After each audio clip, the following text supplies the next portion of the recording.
Holiday Startime, Part 1, production number 0723, recording date 15/12/70, take 1.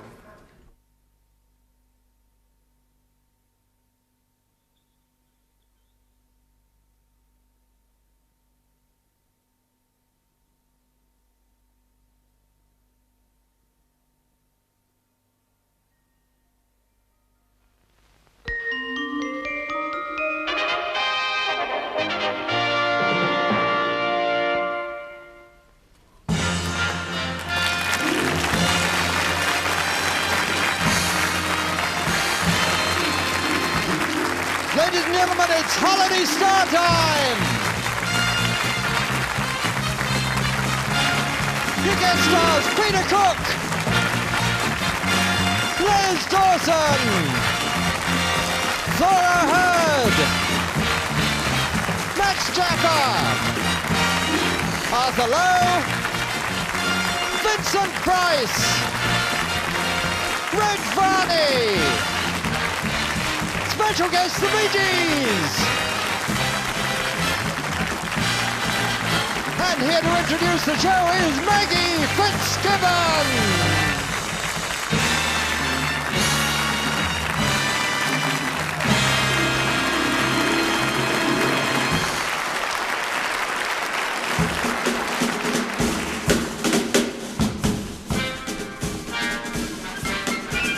If they could see me now, that little gang of mine, I'm eating fancy chow and drinking fancy wine. I'd like my dear old pals to see for a fact the kind of top draw first-rate names I attract. All I can say is, wow, wait till the riff and rap see just exactly how they sign their autographs. What a setup!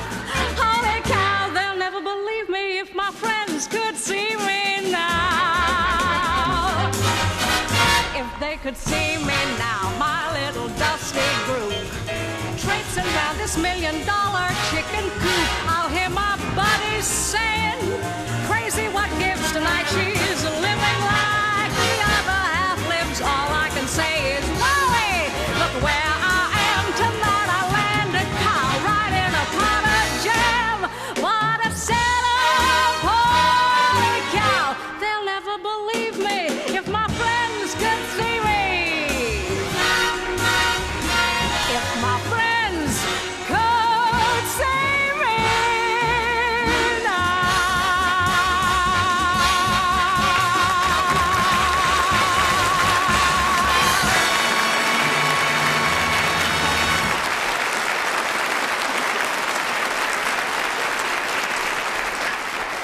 Hello.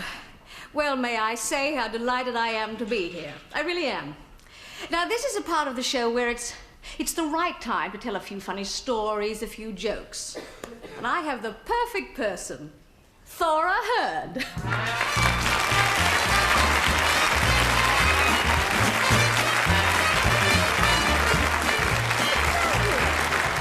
Hello, Maggie, love. Now, you're not expecting me to tell any funny stories, are you?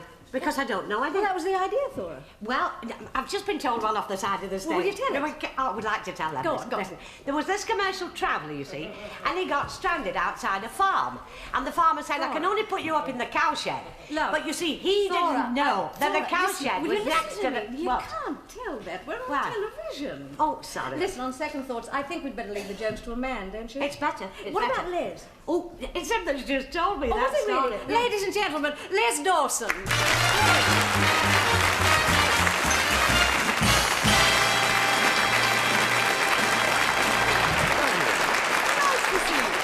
I couldn't help overhearing. I was listening at the time. Oh, were you really? Oh, good. I'm Tell sorry. me, what sort of a job would you like?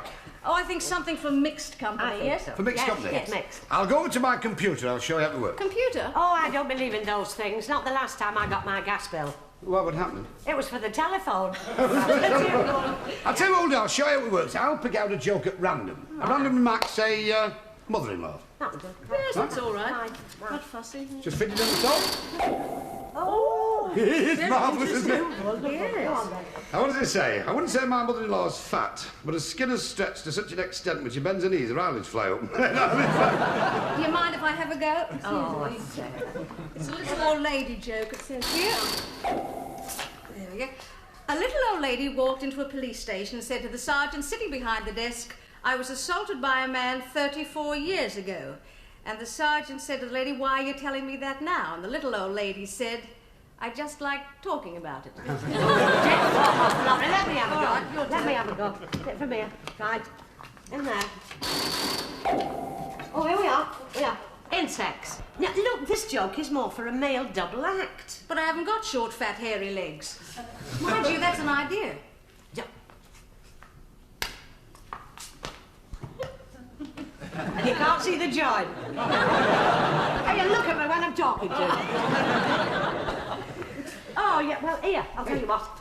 Nothing, Mela. Oh, thank God, my queen. No, I don't Please, don't Why? touch it. Why? It's a very technical matter. Well, how does it work anyway? Would you like me to show you how it works? Mine. It will be a pleasure.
Varney.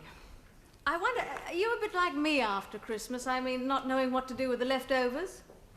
Well, here's someone to take us on his own cook's tour. The man who put ghoul into goulash, Mr. Vincent Price.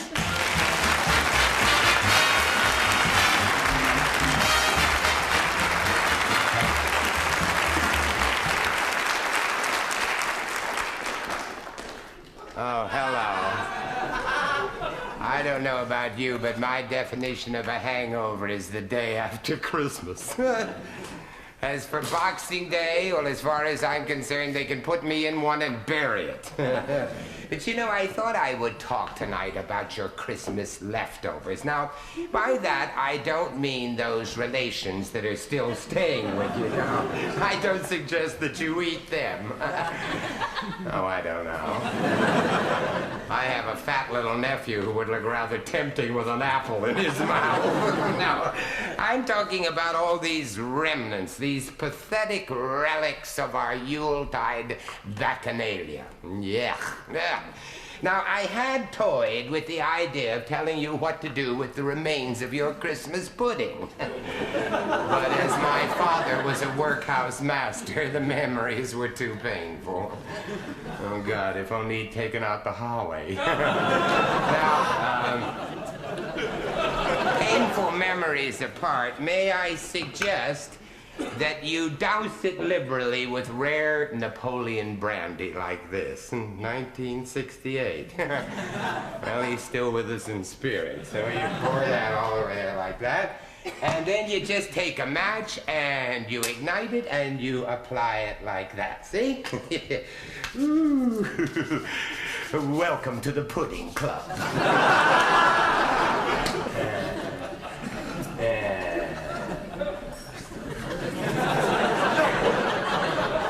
And so we come to the turkey. There you go. Oh, this poor creature. Now, do you think that we have the guts to make... Oh, I'm sorry, Vicar. I mean, do you think we have the guts to make anything out of him, huh? Well, now, may I suggest turkey pie, sweet and sour turkey, turkey flan, turkey tart. I knew one once. Oh, God. She was a game old bird. Or the best thing to do is to place the turkey carefully in a large pan and forget about it. So, back to the wonderful world of haute cuisine. Now, that is French for how to get high in the kitchen. Oh, what in God's name is that? What the hell is that? It's an emergency. Nurse! Nurse! Prepare me for surgery. We must get her into the operating room at once. There, now don't you worry, honey. Don't you worry. You'll play the violin again. But with difficulty. Now, let's see. Where was I? Oh, yeah. Well, you're bound to have a couple of eggs laying around. Now, here's a little idea. You separate 2 eggs. Oh, that's mean. Who am I to come between 2 eggs? They might be married. No, so I'll have to bring them back together again. There. Now, speaking of eggs, did you know that the humpback Norfolk throstle is only 3/4 of an inch long, and yet it lays an egg that is 9 inches in diameter? It has a very distinctive cry. Ouch!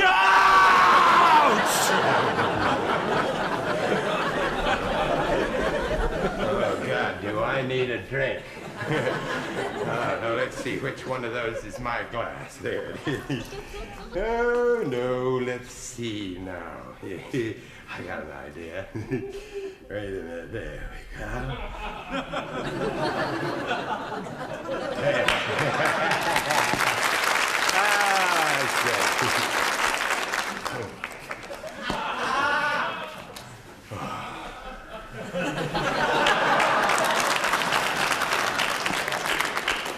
Oh, boy, did I need that drink. Hey, you know, there's one thing that I've always wanted to do. It's called the property of inertia.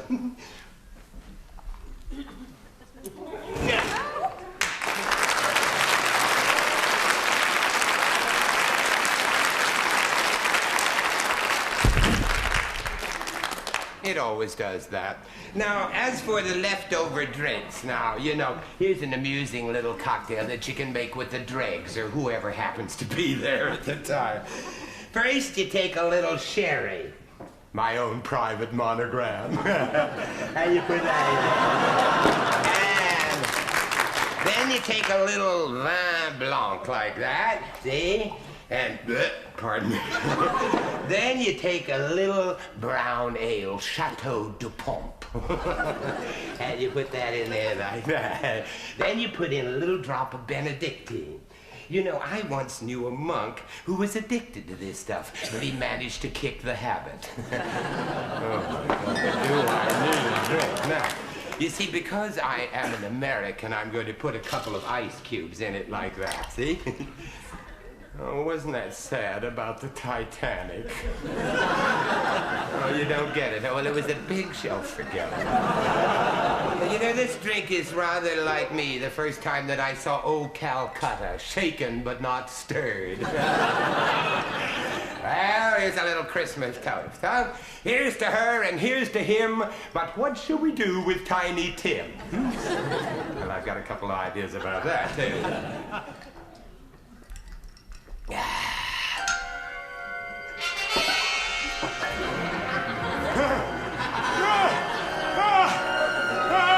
Mirror, mirror, mirror, mirror. My God, what have I turned into? Your question I shall answer now. Stand back, dear. I'll take it out. Mirror, mirror on the wall, tell me, what is that there in your hand? Oh, silly boy, it's my magic wand. No, that dish. Now tell me true. 'Tis a custard pie, and it's for you. Oh, this gift I'll cherish and I'll keep. But tell me, pray, what's your receipt? Some eggs from hens on country farms, some flour ground by brawny arms, some milk from cows on meadows green, and lo, a custard pie is seen, a thing of joy, a sight to view, and as I said, it's all for you. Thank you, Hattie. Thank you. Well, ladies and gentlemen, I would like to thank our guest for tonight, Hattie Jacques. My name is Vincent Price.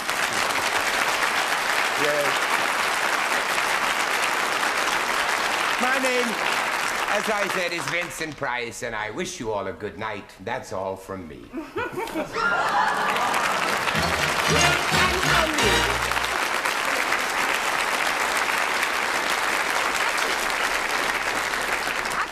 Now to get home to the leftovers, honestly. But I'm very fortunate now to have in the studio a group of most attractive young men. It's nice to see them back together again. And of course I mean the Bee Gees.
share and to shine on. I am alone again. You can't believe the tears that I've shed. I'm an abandoned train. Don't desert me now or I am dead.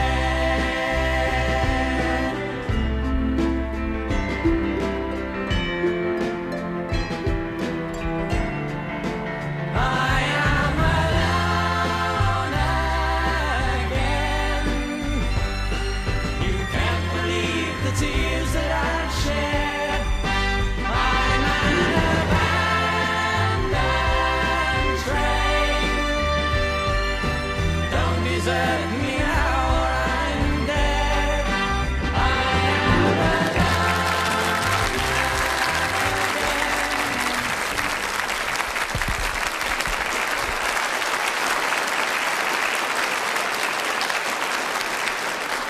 again. Vincent Price had some pretty unusual recipes. I feel it's my turn now, because I've got a special recipe.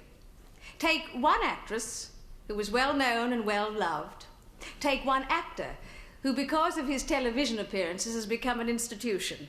Season with a little familiar situation, and what have you got? A special TV comedy recipe. May I introduce Thora Hurd and Arthur Lowe.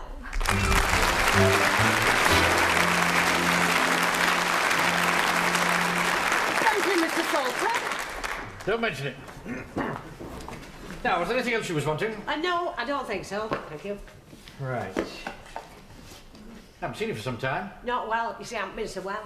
Oh, I'm sorry to hear that. What's been the trouble? Well, the doctor said it was just nerves. Just nerves? I like that. I say I like that. Just nerves. Oh, you can't tell me anything about nerves. I know all about them. Why do you suffer? You suffer? Do you? But, Mrs. Parsons, I'm a martyr. Are you? You see me last week? All of a tremble, I was honest.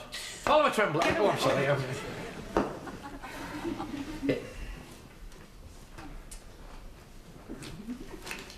Stock taking. I'm neurotic about stock taking. Are you? I can be going along as calm as you like. Yeah. The moment I breathe the word stock taking, Yeah. I'm off. Oh, but you're all right to get down. Well, I have to be careful. Yes. I'm all right, but I have to be careful. You understand? Well, you will have. Yeah. You will have. Now, let's see. 1 and 1 is 2, 5 is 7, 1 and 3 the stroke, that's 15 and 7, please. Right, thank you. There we are. £1. Thank you. Thank you. Oh. Couldn't oblige me with a penny, could you? Well, wait a minute. No, I'm afraid I can't. Oh. I can give you a threepenny bit. Yes, that'll help, yes. There you are. Yes, I'll tell you what. You give me the... That's it. You give me the threepenny bit, and you give me a threepenny bit. I'll give you tuppence. No, what am I talking about? I'll give you threepence. That's right. Yeah, but that's mine. What? Well, that's the threepence I've just given you. Well, where's the tuppence? Well, I haven't got tuppence. Look, it's perfectly simple, isn't it? I mean, 15 and 7 pence. Now, I'll tell you what. Look. Yes, that's right. You give me threepence and I'll give you a shilling. No, what am I talking... No, yes, that's right. I'll give you... No.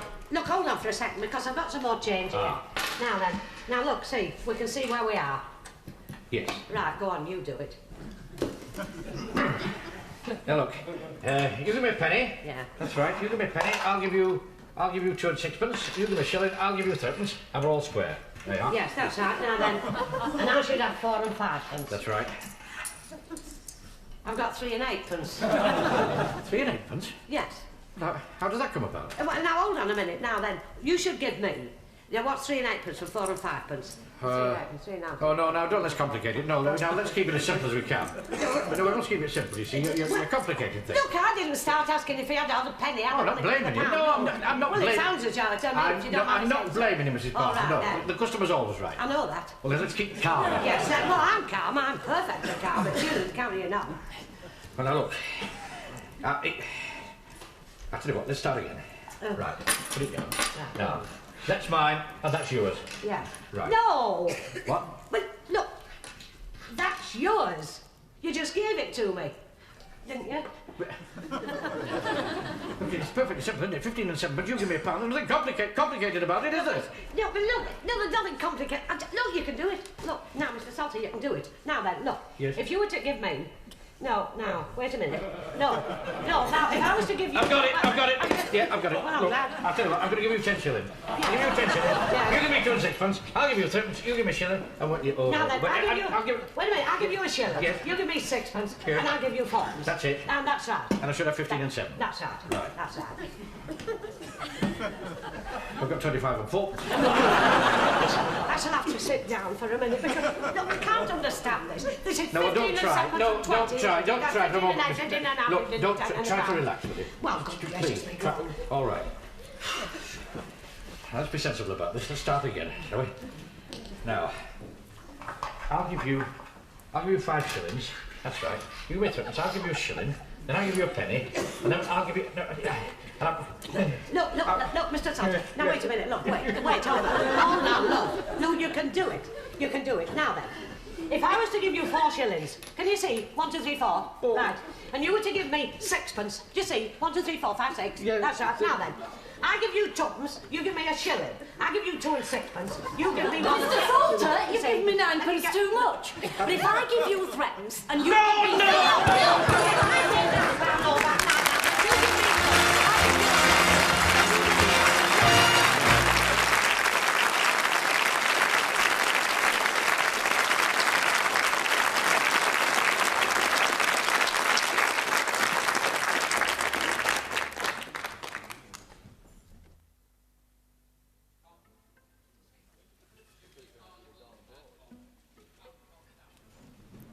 Holiday Startime, Part 2, production number 0723, recording date 15/12/70, take 1.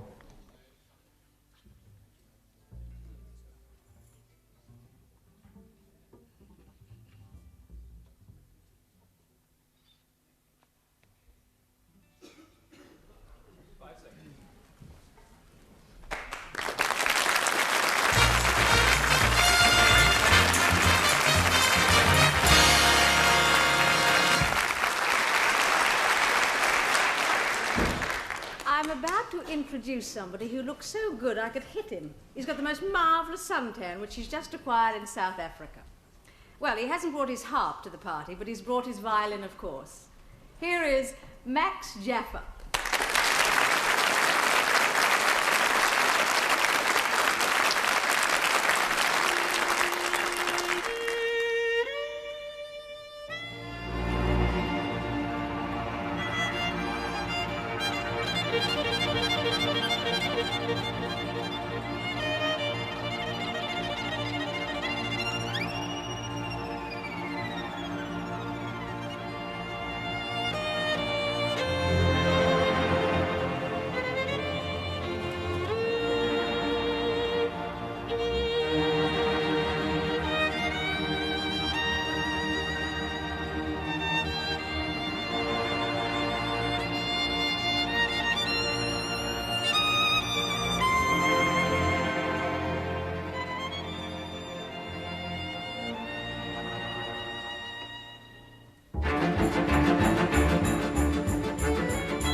Thank you very much. That was called Gypsy Carnival, and, well, no, I don't know what to play next. I'll try and think of something.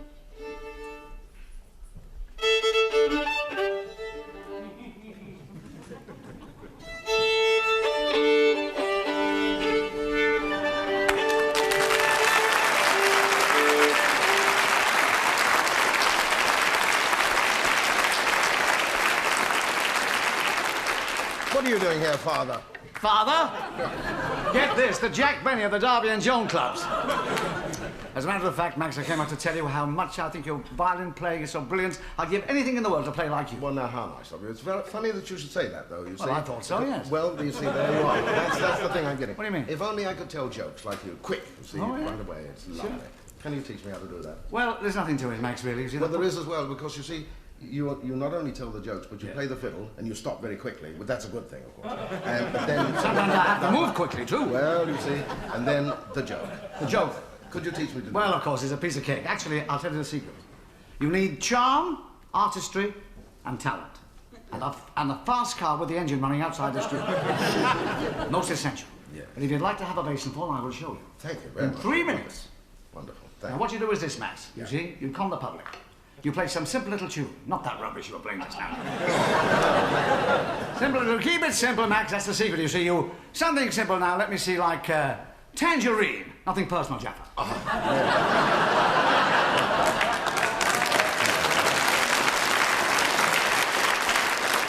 It's a good thing I'm thick-skinned, isn't it? He topped my joke.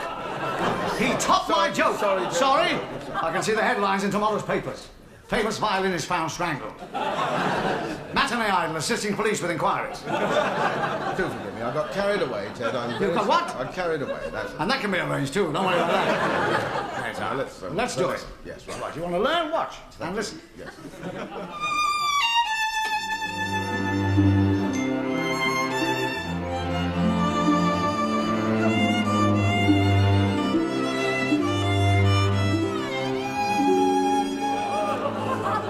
Then you stop, you see. Yes. Well, you have to when you play like that. And then you say, I bet you didn't know that I studied the violin under Chrysler. He had the flat above mine. Ted, I'm amazed. You wouldn't have thought so. What? You actually studied under Chrysler. How Who did? You are a lucky Nothing to... It was a joke. Don't you understand? He had the flat above mine. I studied underneath. Chrysler, wonderful, you know. What was he like? What sort of a man was it? Chrysler. Well, he was a How the hell do I know? I never saw the guy. Do it. Come on, Max. Play it. Play it. Tangerine. Just like I did. A little orange. With a joke.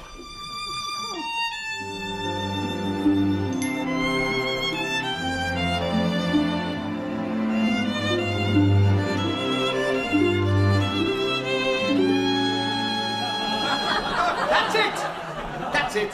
Now the game. There was a time when I had lessons with the great Fritz Chrysler. You see, at the time, we were living in the same block of flats. Stone me. Oh, life, that's the worst How thing. old was he at the time that you had lessons? I should say about half as old as I'm feeling now. Ah, that's good. That's the second joke. I haven't done it yet. I never had this trouble with Jimmy Wheeler. Right, here's the second bit coming up. Watch and listen. Yes.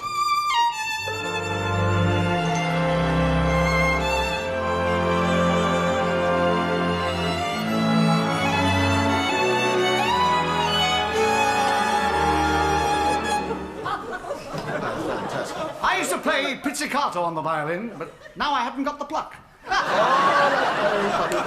Another great. You haven't got the pluck. I got that from Rent-A-Joke. Yes, wonderful. Yes. Before I forget now. Do it, Max. Get ready? Exactly the same.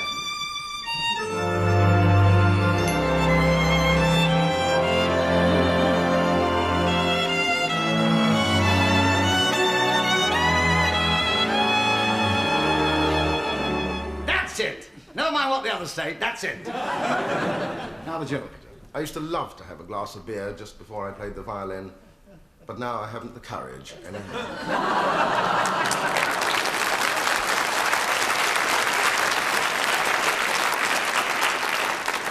Do you know, I think we ought to play like Stefan Grappelli. Why? Because I have a feeling I'm going to swing for you. And what should we play? Well, I think, let's play a duet. Or better still, together. Right, good, right. Well, in that case, I think I'd like to play the Mendelssohn Violin Concerto. Don't ever mention that man's name to me. What on earth did Mendelssohn ever do to you? What did Mendelssohn do to me? Yeah. He wrote the wedding march. He did. I thought you were a happily married man. All right, if I will something else. Let's think of something else. Dvorak Violin Concerto. Who's sure she? You know that. Who's she then? Dvorak. Yes. Yes. Well, look, I'll tell you what, Max. Look, Yeah. let's keep it simple. Yes. What about one day when we were young? You're kidding. One day when we were young. It's a beautiful tune, Oh, Max. I know. It always People was, love it, yes. Max. Yeah, I know they do. But ladies and gentlemen, the Dvorak Violin Concerto.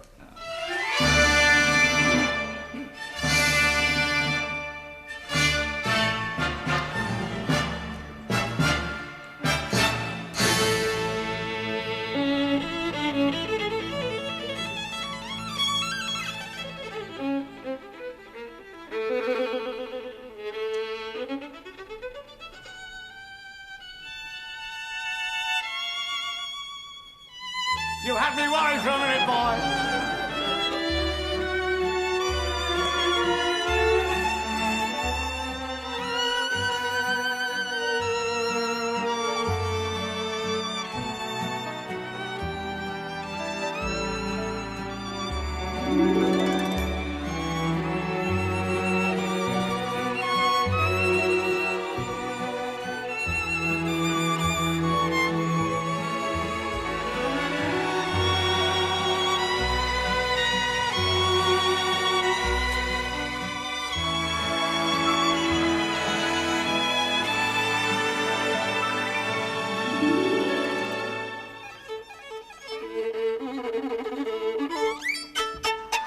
Follow that. You had me worried there for a minute there.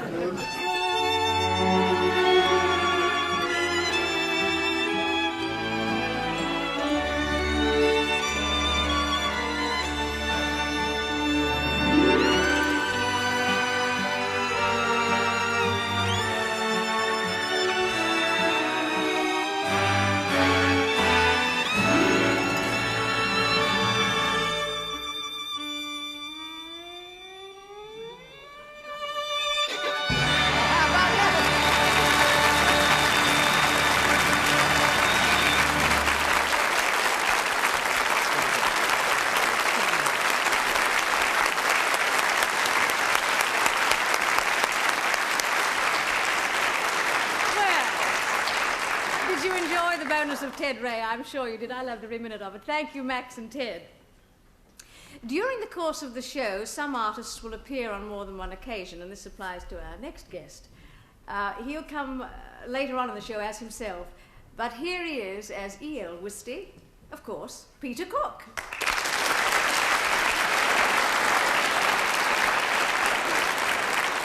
Good evening, ladies and gentlemen. This is E.L. Wisty speaking, and I have a very important announcement to make. Perhaps the most important announcement of my life. I am dead. I died several weeks ago, and you're watching a tele-recording. This tele-recording was made shortly before my death. Otherwise, this broadcast would not be possible.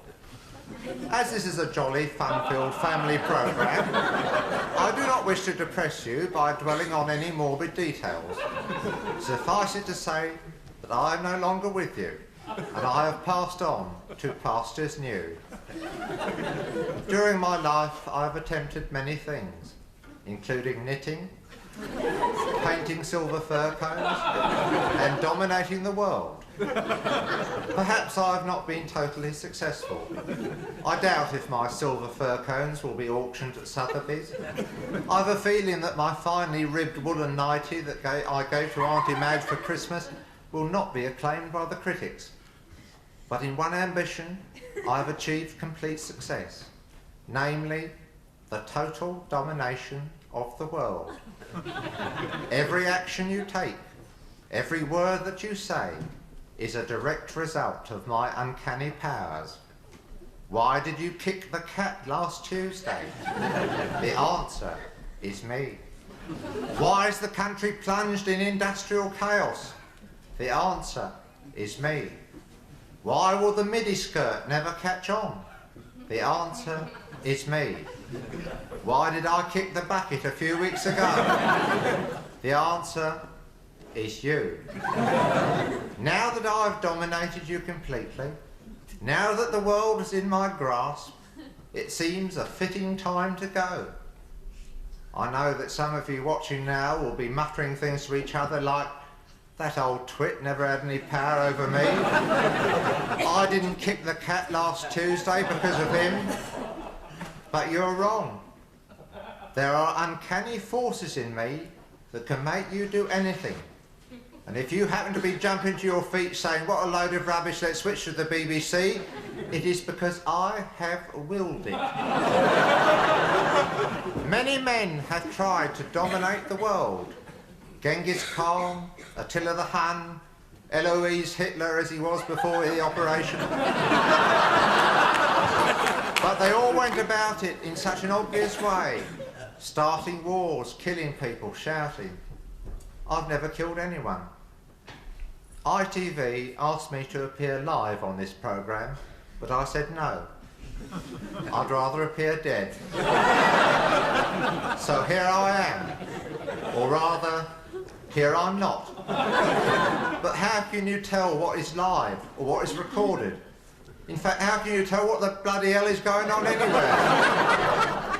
If you'd like to know the answer to any of these questions, write to me. Care of God, South Heaven, W1BXC. And please enclose a stamped addressed envelope.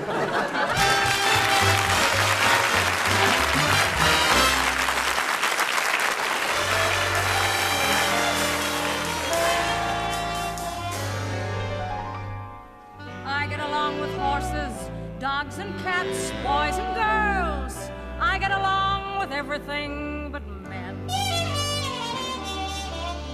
Men and me are something else again.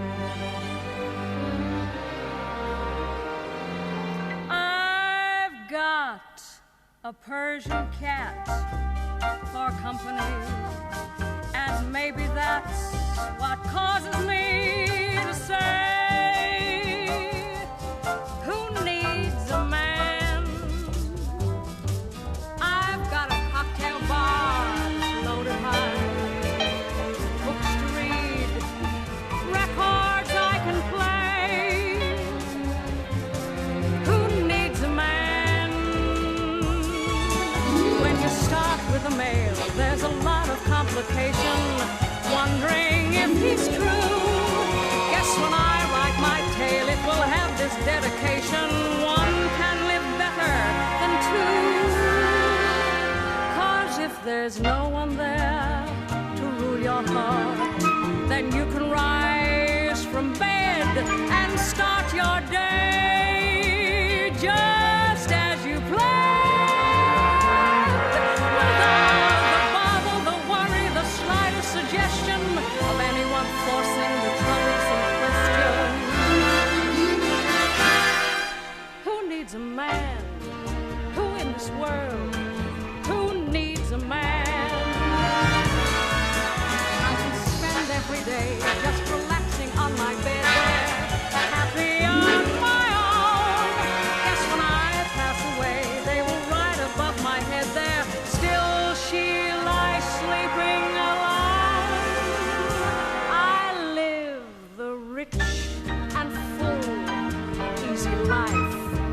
No one's lover, no one's wife am I.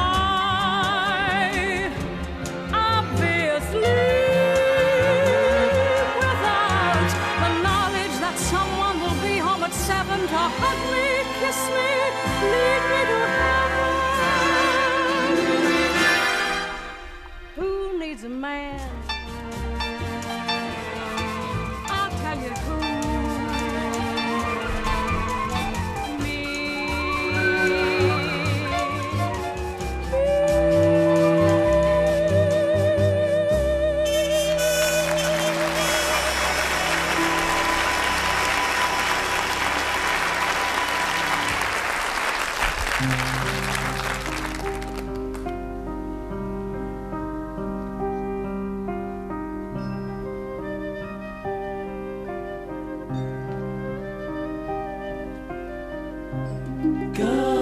morning, Mr. Sunshine, you brighten up my day. Come sit beside me in your way.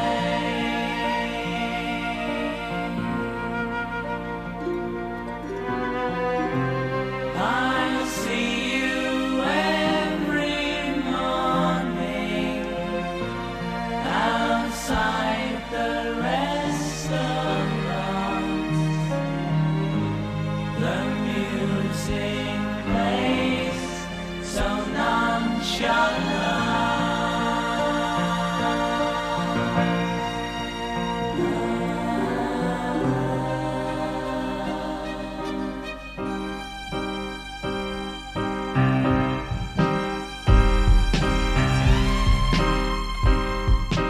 Lonely days, lonely nights. Where would I be without my woman? Lonely days, lonely nights. Where would I be without my woman? Lonely days, lonely nights. Where would I be without my woman? Lonely days, lonely nights. Where would I be without my woman? Lonely days, lonely nights. Where would I be without my woman?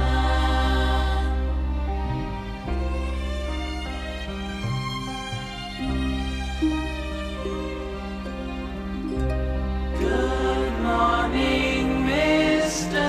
Sunshine. You brighten up my day. Come sit beside me in your way.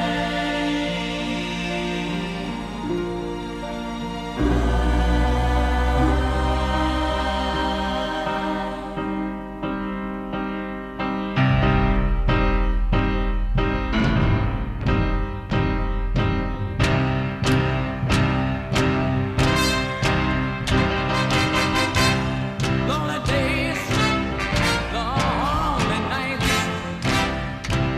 Where would I be without my woman? Lonely days, lonely nights, lonely nights. Where would I be without my woman? Lonely days, lonely nights, lonely nights. Where would I be without my woman? Lonely days, lonely nights, lonely nights. Where would I be without my woman? Lonely days,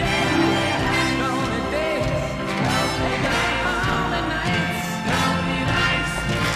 Where would I be without my woman?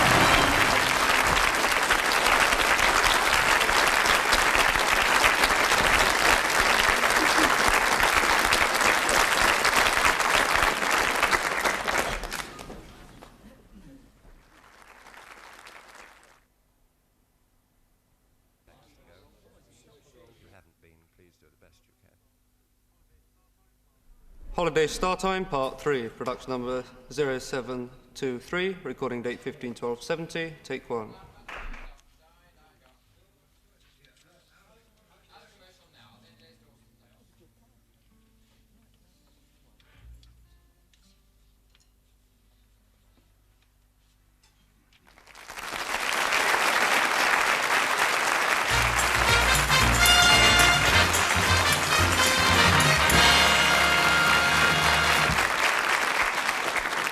I'm delighted to be able to welcome a gentleman with his very own built-in joke computer. I mean that.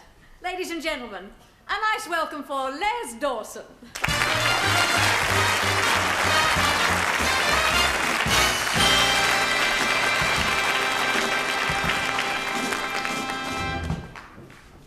Good evening, fun hunters.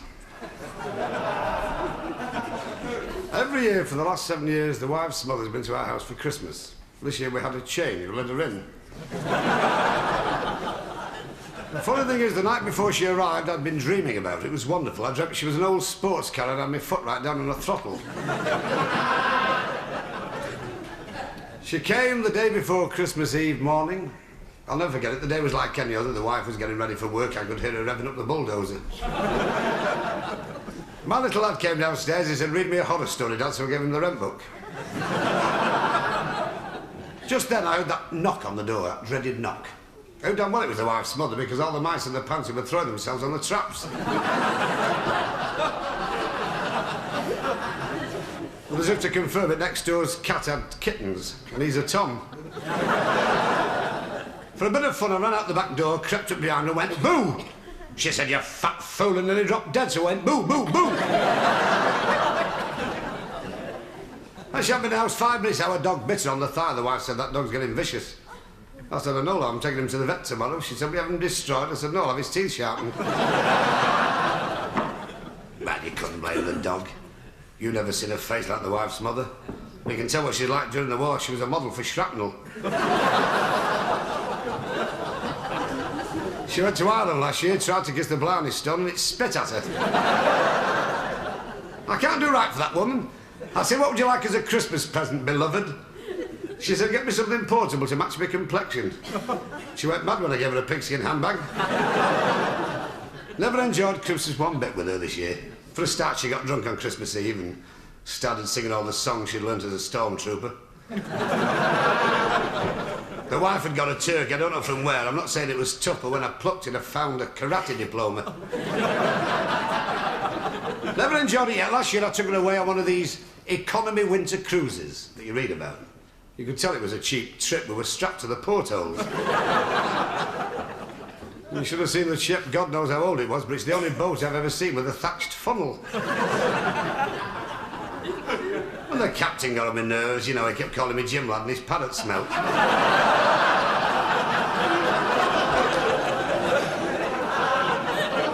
The food was rotten. One night we got dressed crab. The wife said, "Take it back, it stinks." The waiter said, "Excuse me, madam," he said, "but that crab was fresh from the sea this morning." The wife said, "It must have trodden something on the way out." There's one thing never fails to amaze me whenever I take the wife is her appetite, because she tends to peck at food like a bird, a buzzard. That night she had 3 bowls of soup, 7 bread rolls, 4 extra portions of chips and 3 peach melbas. The wine steward came over and he said, "What would madam like to wash it down with?" I said, "I've no idea, but try Lake Wyndham here." No, she makes such a fool of herself. She kept walking all over the ship in a bikini. You can tell what she looked like. The crew were making eyes at me. The day before we landed, the captain said to her, he said, "You'll be going ashore shortly, madam. We've dropped the anchor." The wife said, "I'm not surprised. It's been hanging over the side of her all week." Our first port of call was Barcelona. I didn't like it. It was like Southend with onions. Hotel was rotten. You can tell how filthy it was. They didn't make the beds, they dug them over. I've never seen a hotel room like it. It was so small. When I turned the lights off, I was in bed before it was dark. We'd only been there 3 nights. There was a fire. Everybody got saved by me. I was trapped in the bathroom on the 3rd floor. The Spanish fire brigade arrived. They spread out a big net. They shouted, "Jump, senor, jump!" So I jumped. I was halfway down. They went, "Ole!"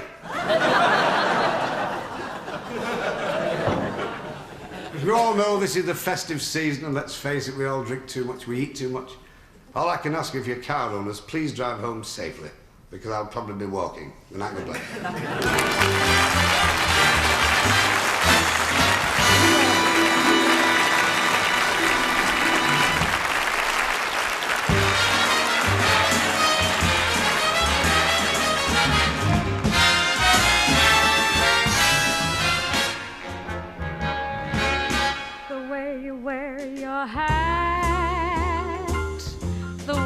Sip your tea, the memory of all that.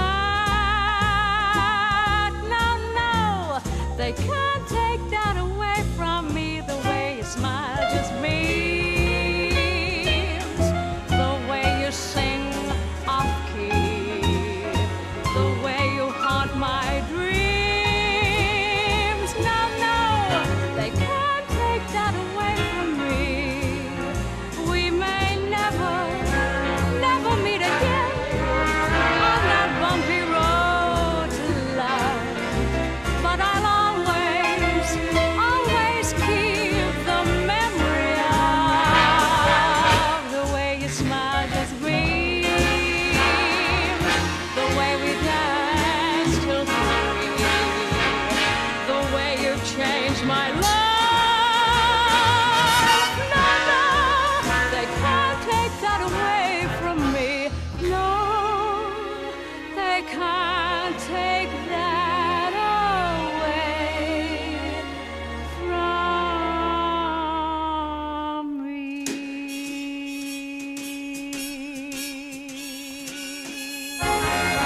studio guest tonight is Peter Cook, who today was elected Football of the Year 1970.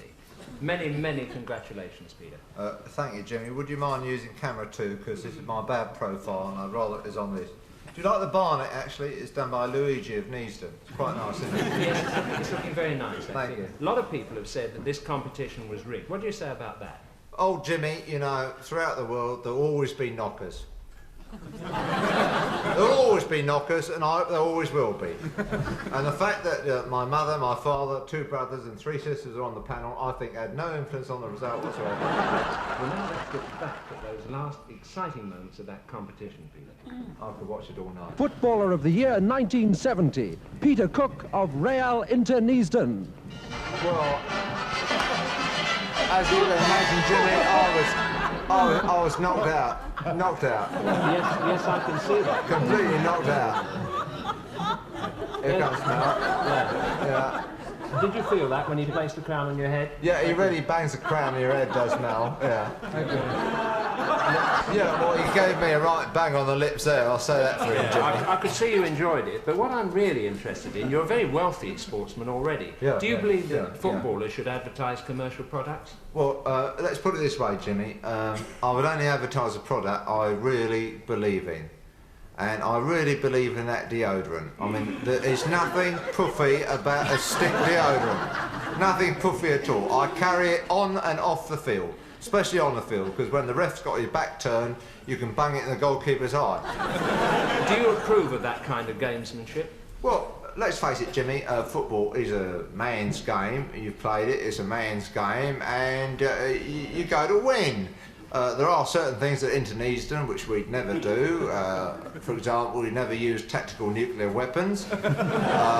We'd never use CS gas, except perhaps in the Fairs Cup. What is your feeling about late tackles? Well, my feeling about late tackles, Jimmy, is, you know, on a slippery surface with a 50-50 situation, you can't help it sometimes. But what I do disapprove of very strongly is the very, very, very late tackle. Like, for example, when Ron Nee went in over the top 4 hours after the game in the pub when we were having a drink. Now, I think he deserved to be suspended. And was he suspended after that? Yeah, me and the lads hung him up from one of the rafters for 2 hours. Inter Neasden have shown tremendous improvement this season, really remarkable. What do you put that down to? Well, basically, we have changed our tactics, you see. Last season, we used to play a 3-4-3 formation, and now we're playing a 4-3-3 formation. What does that mean in layman's terms? I've got no idea. It's what the manager tells us. No, basically, we at Inter Neasden, we have 2 strikers, 1 sweeper, a midfield worker and 6 hooligans.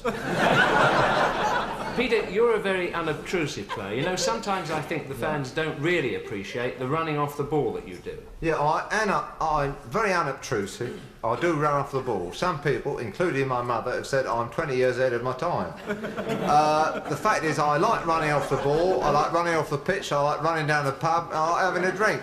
But a lot of people don't notice these little subtle touches. Well, we can look at some of those lovely subtle touches now in slow motion. Yeah. There you are, just about to emerge onto the field of play.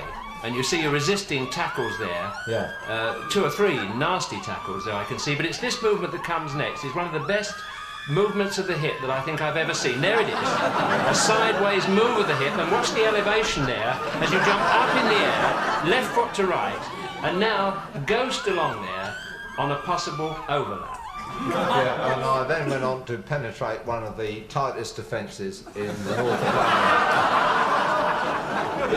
What worries me, really, with these off-the-field activities, I mean, don't you find they interfere with your game a little bit? Yeah, well, look, if you're, you know, going to play football, you've got to keep yourself in training, haven't you?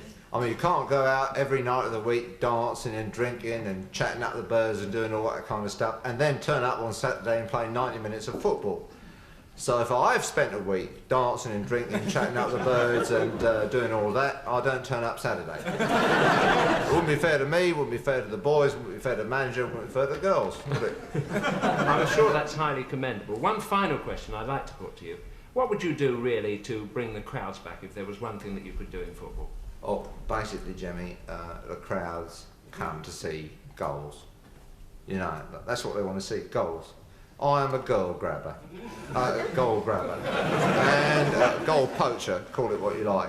And they want to see goals. And these days, with tightly knit defences, scientifically worked out, we're very tight at the back, aren't we? I mean, you're very tight at the back, I've noticed that. Everybody's very tight at the back. And if you're going to poke it in, it's very hard. Now, in my view, the only way you can get more goals is make the goal a bit larger. Enlarge the goalposts and put the crossbar up a bit higher. That's the only way you can do it. And what size would you suggest for the goals? Size of the goals? Well, I'd leave this to the impartial committee, you know, Sir Alf Ramsey, the Queen Mother and that sort of thing. I'd say round about the size of Malcolm Ellison's mouth.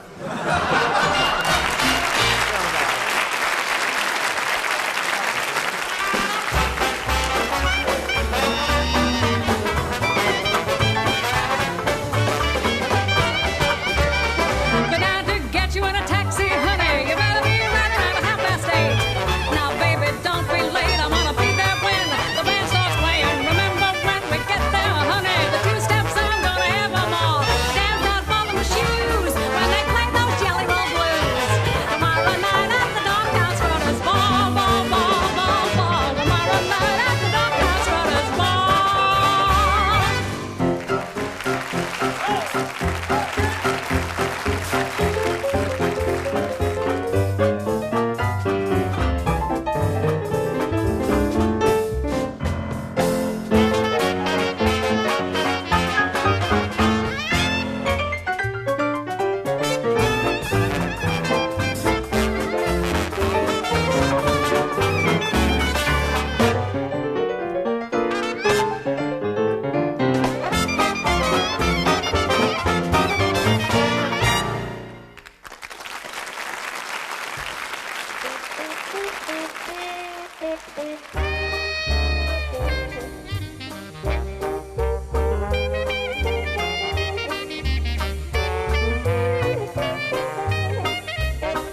I can hardly speak. I just want to say a big thank you to you all, and a big thanks to Acker, Bilk, Kenny Ball, and Chris Barber, and Reg Varney, of course.